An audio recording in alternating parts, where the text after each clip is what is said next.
Grabatzen ari garen unean gaueko 9:04 igaro diren honetan, Ingalaterrak eta Suitzak Eurokopako final laurdenei dagokien norgehiagoka jokatu dute eta horren analisia egingo dugu. Garaipena Ingalaterrarentzat izan da, majo sufritu behar izan dute ingelesek, baina favoritoak ziren eta ez dute hutsik egin, 5-3 irabazi baitute penaltietan. Gogoratuko dugu Ingalaterrak batetik aurreko jardunaldian, hau da, final 8etan, Eslovakiari irabazi ziola 2-1, majo sufrituta hor ere, azken minutuan Jude Bellinghamek sartutako gol baten ondoren, Suitzak berriz Italiari erosoago irabazi zion 2-0 emaitzarekin, honen bestez, gaurkoan elkarren kontra izan dira, eta bi entrenatzaileak Jamaikako hauekin irten dira.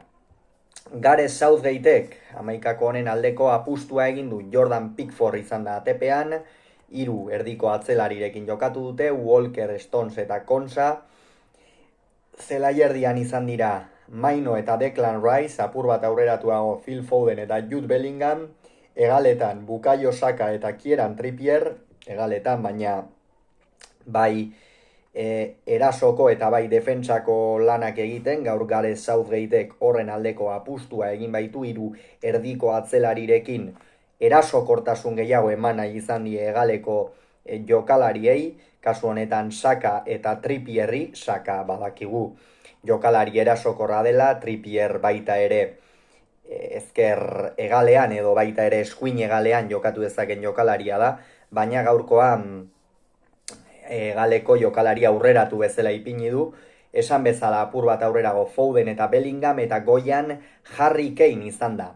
Suitzak berriz, Murat Jakinek, Jamaika jokalari hauen aldeko apustua egin du. Sommer izan da atepean, 3 erdiko atzelarirekin Ricardo Rodríguez, Akanji eta Fabian Schär, zelaierdian Xhaka eta Freuler izan dira, hegaletan baina aurreratuak Aebischer ezkerraldetik eta Endoie eskuin aldetik, apur bat aurreratuago Vargas eta Raider, eta goian Embolo izan da. Beno, partida nahiko berdindua izan da, ez da norgehiagoka ikusgarria izan, ez da aukera handiko norgehiagoka izan, eta ein batean normaltzat ere hartu daiteke. Azkenean Eurokopako final laurden batzuk dira, ez da erraza beste taldeak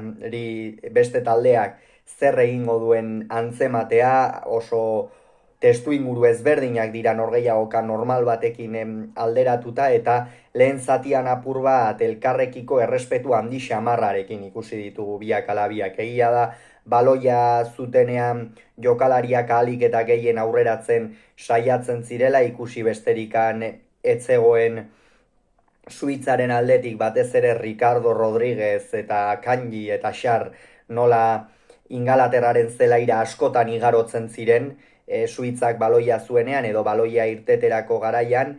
Aldiz Ingalaterrak beste planteamentu bat egin du. Gareth Southgate oso kritikatua izaten ari da entrenatzaile ingelesa, eta gaurkoan esan bezala beste planteamentu baten alde egin du. Kasu honetan planteamentu zuhurragoa egin duela esango genuke. Normalean John Stones hor zelaierdian eta euskarri moduan askotan jartzen den jokalaria izan da, gaurkoan Ingalaterrak esango dugu ez duela euskarri zehatz bat eduki, askoz ere gehiago jokatu nahi izan du hegaletan, eta horregatikan kokatu ditu bai Bukayo Saka eta bai Kieran Trippier horregaletan, baina Ingalaterrak baloia atera behar zuenean edo defenditu behar zuenean jaitsi egiten ziren jokalari hauek, eta horrez gain baita ere beste jokalari hauek, Mainu eta Rice hauek ere jetxi egiten ziren. Batez ere Declan Riceen figura izan da hor baloia ateratzeko oso funtsezkoa,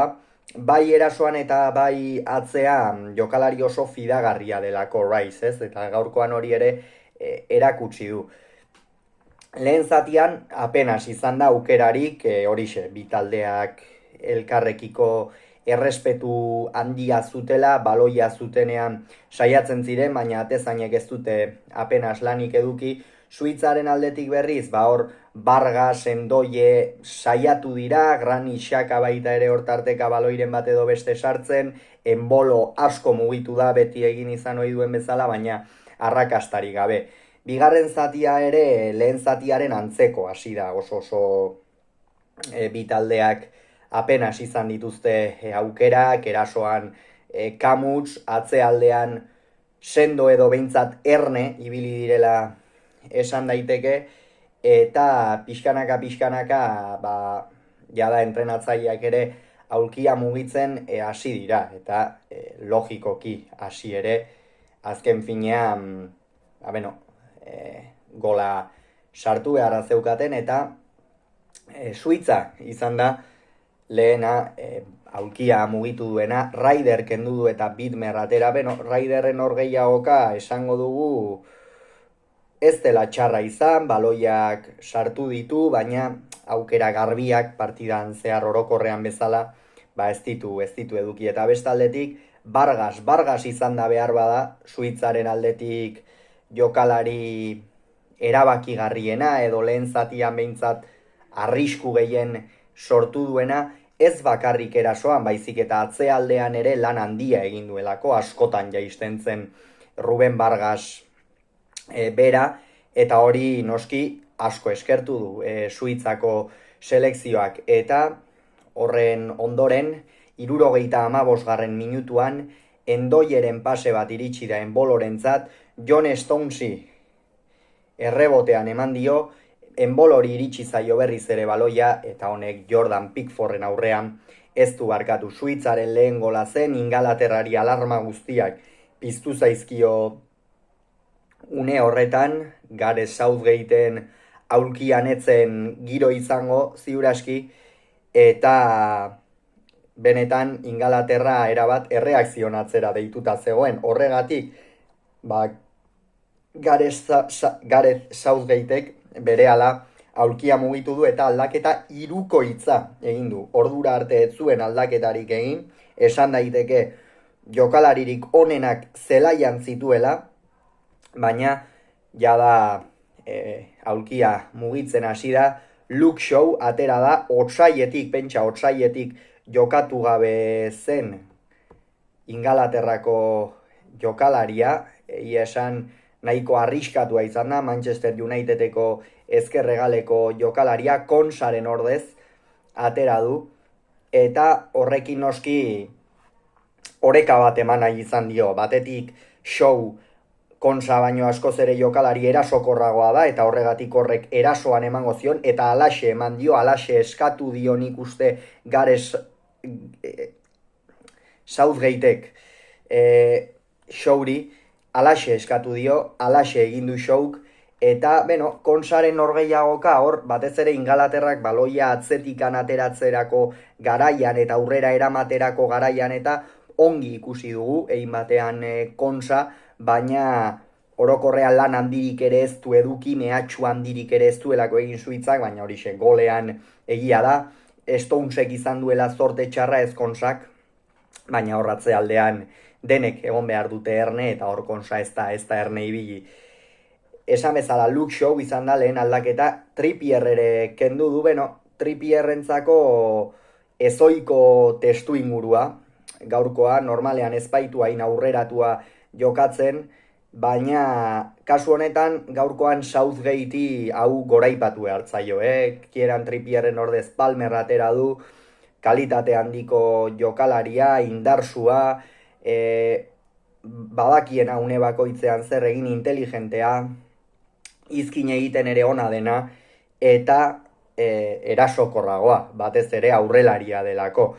Eta hor Palmer ateratzeak bai eman dio beste freskotasun bat erasoan Ingalaterrari, eta azkenik Mainu kendu du eze ateratzeko. Eze ere jokalari aurreratua da, egia da hegalean hor jokatu duenean oso erasokor ikusi dugula batez ere, baina horixe eskatzen zitzaiolako, jokalari oso gaztea gainera. Eta,